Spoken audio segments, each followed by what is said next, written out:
the working aspect of the relationship, like that'll be gone. The dog won't be the same to you, especially if you get a successor.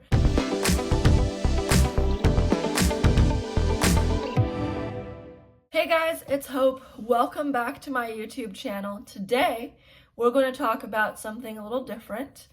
I got this question from a friend and I thought that it was really important to address it in a video. So today, we're going to talk about guide dog retirement. I just want to get this conversation started about just what I've been thinking about as I've been thinking about retiring my guide dog. I mean, he's 8 years old, so my guess is hopefully he'll work for another 2-3 years, but eventually the day will come when he will not be able to work anymore and I will have to retire him. And so I have been starting to think about that, especially as he gets older. Now, I will preface this by saying Leader is my first guide dog, so I have never retired a guide dog before. I've watched videos, I've seen other people retire guide dogs just like online and stuff, but I've never done it myself. But just from kind of my dog loving background and some dog knowledge that I have, as well as just some things that I've seen in regards to guide dog retirement, these are the things that I'm thinking of as I consider the factors of retiring my guide dog. So the first thing that I think about is what's going to happen when he retires. Is he going to stay with me? Is he going to family or friends? Like what's going to happen? And pretty sure I have a solid identifiable plan for that, but you know, who knows what'll happen? Things might change. I don't know. So a couple things that you want to think about when we think about like where's he going to go is, am I going to get a successor? If so, like how's that going to work? Because you don't necessarily want the successor in the same house as the retired guide dog. There can be some challenges there with maybe some jealousy between the two dogs, or just confusion around who's supposed to be doing the job and who's supposed to be the pet. I know like there would be a lot of heartbreak, I think, for me if I had to tell my guide dog of 7 years or 8 years or 9 years, no, it's my successor's turn. I think that would be really hard, and I think establishing a new bond with a new working animal while also having the dog that I've bonded with for over 7 years in the same house, I think that's just not fair. So just to reduce confusion and things like that, I know that for me, if I get a successor or when I get a successor or whatever, I will choose to not have my guide dog in the same house. So, I mean, but that's just me. I think, you know, everyone has their own opinions. I think that, you know, there are many people who have their successors and their retired guides in the same household, and it's fine.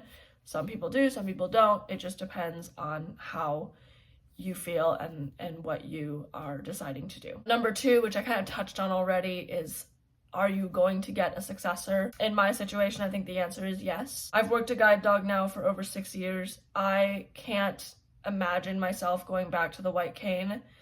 I have talked in a couple of other videos about how the white cane just makes me feel more vulnerable and less confident, less independent in myself. And so I would not feel too comfortable with going back to the white cane for any long-term solutions. And so I think for me, once Leader does retire, I will end up getting a successor. But again, that's different for everyone. There are lots of factors to consider when thinking about getting another service dog or not. I think number 3 to consider is there's probably going to be a lot of emotional stuff happening. There's going to be an amount of grief because the relationship will change. The working aspect of the relationship, like that'll be gone. The dog won't be the same to you, especially if you get a successor. So thinking through like closure, what are you going to do to gain closure for yourself? And so I know for me, like, I want to celebrate his working life, kind of like a retirement party, like when someone retires from a company that they've worked at for a really long time or whatever, the company will do like a party, like a retirement party, to appreciate all of the effort that person has done and how that person has impacted the company. So I would want to do that for Leader and just show how much he meant to me and how much I appreciated his working life. I think that would be really helpful for me to kind of transition me and help me to gain closure as he retires and transitions into that pet life. So that's my plan, is to do that for closure.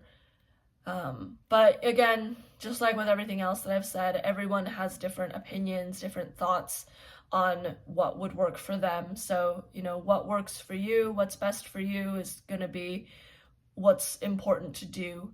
Number 4 would be transition. Thinking through, like if we're seeing that he's starting to get to the point where he probably should stop working and just transition to a pet, then it's like, okay, well, how do we make sure that that transition goes as smoothly as possible? Because a lot of these dogs love to work so much that their physical attributes that we need in order for them to work well, like speed, hearing, sight, things like that, sometimes those will start to go before they're actually like mentally ready to stop working, because they love their job so much. That's the thing that gives them meaning. That's the thing that gives them purpose. And so they won't necessarily stop working until we as the handlers make them. And I think that's going to be the same thing with Leader. He loves his job. He loves his job so much, which I really, really appreciate. But it also means that it's going to be me who's the one kind of saying, okay, like, I think we're done. So just thinking through, like, okay, how do we want to transition him from a fully working guide dog to a fully pet relaxed dog?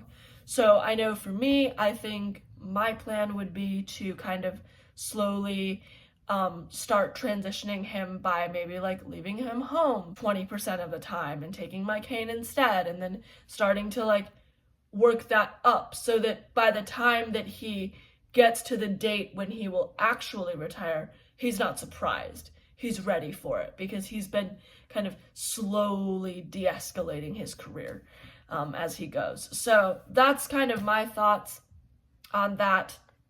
And then my last point, number 5, was, communicating with family and friends. When this finally happens, how am I going to tell them? I'll probably end up texting them, things like that. And then just thinking through, like, if there are ways that you think that your friends can be helpful or supportive in this process. Because I think that, in a sense, it is a grieving process of, like, you're losing your mobility aid and they are transitioning to no longer being a mobility aid, and you're going to have to think about getting another one. That's just my list of things that I've thought through as I've thought through transitioning my guide dog from being a guide dog to being a retired dog.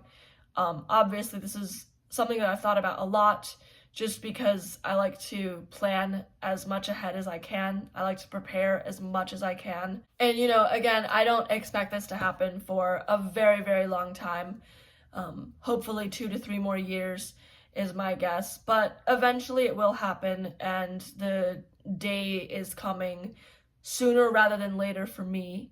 He's going to be 9 in November, so it's coming. It's coming. And so I thought that this was an important video to do, that this was something to think about and to start kind of talking about. And again, these are not necessarily all the factors. Everyone has a different opinion. There's always different things to consider. Sudden things happen. There is no preparation that I can do to prepare myself for the exact date and time that when this will happen. But making these lists, doing these things, talking about it can hopefully, I think, make it easier for when it actually does happen. Because now I know kind of what's going to happen, so that when the transition actually does come, I'm almost ready for it in a sense because I know what I was going to do.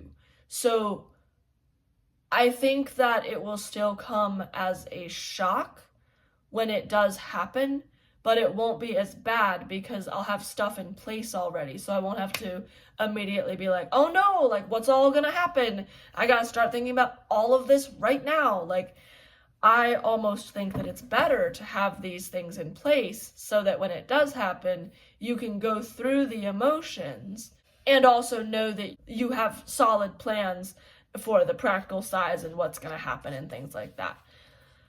So I know that this was not one of the most fun videos, but I really hope that this helped. I really hope that you learned something. If you liked this video, like, share, subscribe, comment below on your thoughts. I'd love to hear your thoughts in the comment section below. I am doing a Q&A soon, so continue putting those questions in the comment section. I hope that today is sunny, that you look outside and it's a bright sunny day. I'll see you all in the next video. Until then, have a good day. Bye, guys.